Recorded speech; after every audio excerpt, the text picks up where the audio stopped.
Hello everyone. इस session में हम मल्टीमीडिया ऑथराइजिंग टूल्स के डिफरेंट टाइप्स ऑफ फीचर्स जो कि हम लास्ट सेशन में डिस्कस कर चुके हैं, उसके आगे रिमेनिंग जो फीचर्स हैं उनको हम इस सेशन में डिस्कस करेंगे। लास्ट सेशन में हम लोगों ने सिंपल ब्रांचिंग से रिलेवेंट उसके फीचर को डिस्कस किया था। इस सेशन में हम लोग कंडीशनल ब्रांचिंग से रिलेवेंट आगे और फीचर्स को डिस्कस करेंगे। Now about the conditional branching supports a go to based on the result of if then decision or events। conditional branching यानी कि अगर हम लोग किसी प्रकार से कोई कंडीशन अगर हमें हमारे मल्टीमीडिया से रिलेवेंट प्रोजेक्ट में देनी है या उससे रिलेवेंट कोई इवेंट में इसको अप्लाई करना है, एट दैट टाइम हम कंडीशनल ब्रांचिंग में इफ़ देन कंडीशन को डिसीजन मेकिंग के लिए यूज़ में ले सकते हैं, जो कि किसी भी प्रकार की कोई भी आउटपुट को प्रोड्यूस करने के लिए की कैपेबिलिटी रखती है, in case that type of statement जो कि कंडीशंस को फॉलो करता हो। Now after that next playback feature। When you are developing multimedia projects, you will continuously assembling elements and testing to see how the assembly looks and performs। Therefore, authorizing systems should have playback facility। यानी कि जब भी हम हमारे multimedia project को develop करते हैं और उसको असेंबलिंग करते हैं या उसकी असेंबलिंग करते हैं डिफरेंट टाइप्स ऑफ एलिमेंट्स की, यानी कि एलिमेंट्स को एक दूसरे से क्लब करना, जॉइंट करना, मर्ज करना, तो एट दैट टाइम हम during the developing of multimedia project हम उनको उसके साथ ही साइमल्टेनियसली टेस्ट भी कर सकते हैं कि इट्स वर्किंग प्रॉपरली और नॉट, यानी कि वो किस प्रकार की परफॉर्मेंस को प्रोड्यूस कर रहा है, उसकी फैसिलिटी प्लेबैक फीचर्स में अवेलेबल होती है। यानी कि हम उसको बार बार रन करा कर देख सकते हैं कि इट्स वर्किंग प्रॉपरली और नॉट। ये ऑथराइजिंग टूल्स के थ्रू हम डिफरेंट टाइप्स ऑफ एलिमेंट्स की टेस्टिंग कर सकते हैं during the developing of multimedia project. यानी मल्टीमीडिया प्रोजेक्ट को बनाते समय हम उन एलिमेंट्स को जिनको हमने क्लब किया है, कंबाइन किया है, तो उनकी टेस्टिंग करके उनको प्लेबैक करके भी वापस देख सकते हैं कि वो सही ढंग से रन हो रहे हैं या नहीं हो रहे हैं। Now another one is supporting CD रोम और लेजर डिस्क सोर्सेस।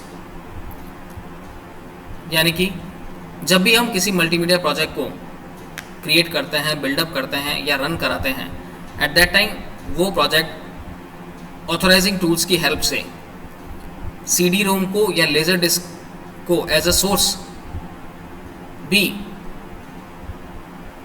यूज में ले सकते हैं किसी भी प्रकार की कोई भी इंफॉर्मेशन को गैदर करने के लिए या रन कराने के लिए। This software allows overall control of CD drives and laser disc to integrate audio, video and computer files.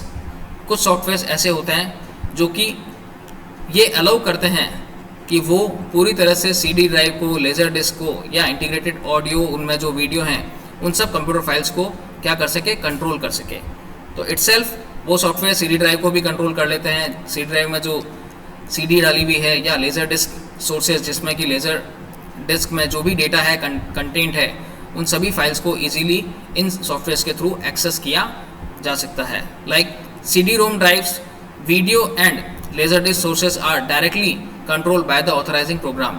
तो जो हमारे CD रोम है, CD रोम ड्राइव, वो वीडियो को, उनमें वीडियो या लेज़र डिस्क सोर्सेज जो हैं उनमें जो भी कंटेंट है उनको डायरेक्टली इस सॉफ्टवेयर के थ्रू एक्सेस किया जा सकता है along with the use of authorising programs. Now after that supporting video for Windows. It means videos are the right media for your product which are stored on the hard disk। authorizing software has the ability to support more multimedia elements like video for Windows, supporting videos for Windows. Multimedia softwares ये allow करते हैं कि hard disk में store जो भी media है, like वो कोई इसी प्रकार की कोई वीडियो फाइल हो सकती है, तो वो ऑथराइजिंग सॉफ्टवेयर्स ऑटोमेटिकली उन मल्टीमीडिया एलिमेंट्स को, माना कि वो कोई वीडियो फाइल हो सकती है, विंडोज से इजीली एक्सेस कर सकते हैं. Next, hyper text.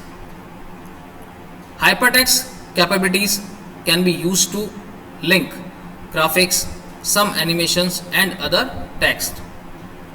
The help system of Windows is an example of hypertext. Such systems are very useful when a large amount of textual information is to be represented or referenced. Hypertext एक अपने आप में ऐसे capability है या एक ऐसा feature है जिसके थ्रू हम डिफरेंट टाइप्स ऑफ ग्राफिक्स को या कुछ एनिमेशंस को या फिर कोई टेक्स्ट को एक दूसरे से लिंक कर सकते हैं, और लिंक कर कर उन टेक्स्ट पे क्लिक करके उससे रिलेवेंट जो इन्फॉर्मेशन है उस पर डायरेक्टली स्विच करके हम उससे रिलेवेंट उसकी टेक्सुअल इन्फॉर्मेशन को देख सकते हैं. Hypertext is simply an example of like a hyperlink, and it's only contain the textual information.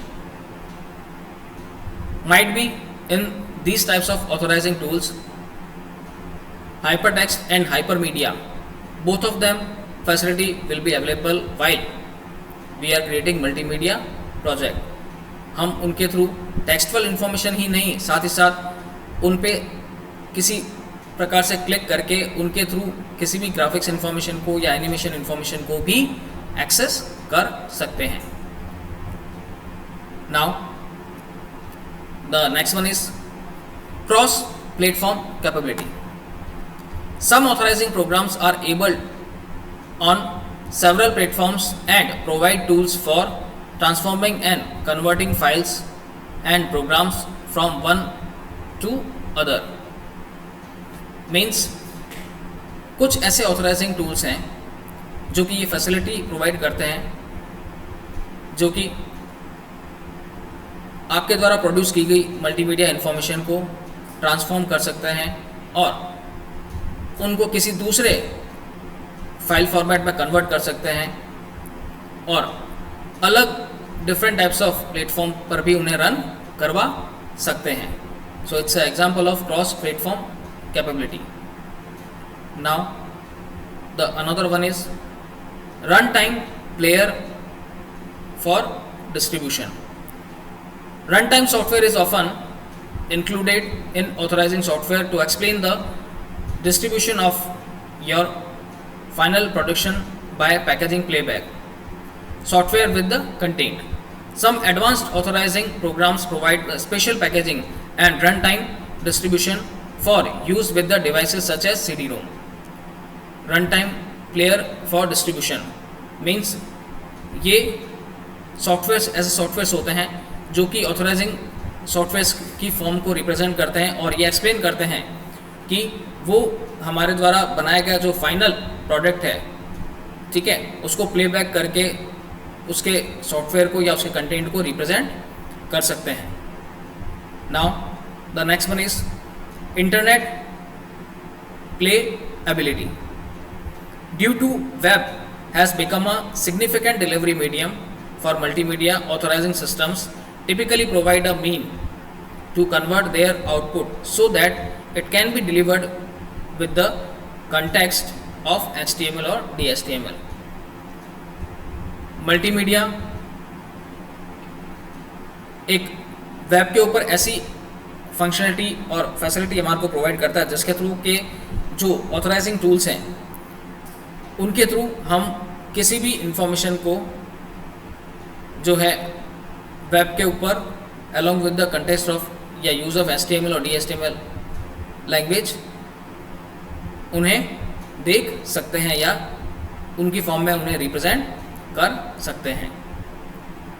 So these are all the features of multimedia authorising tools.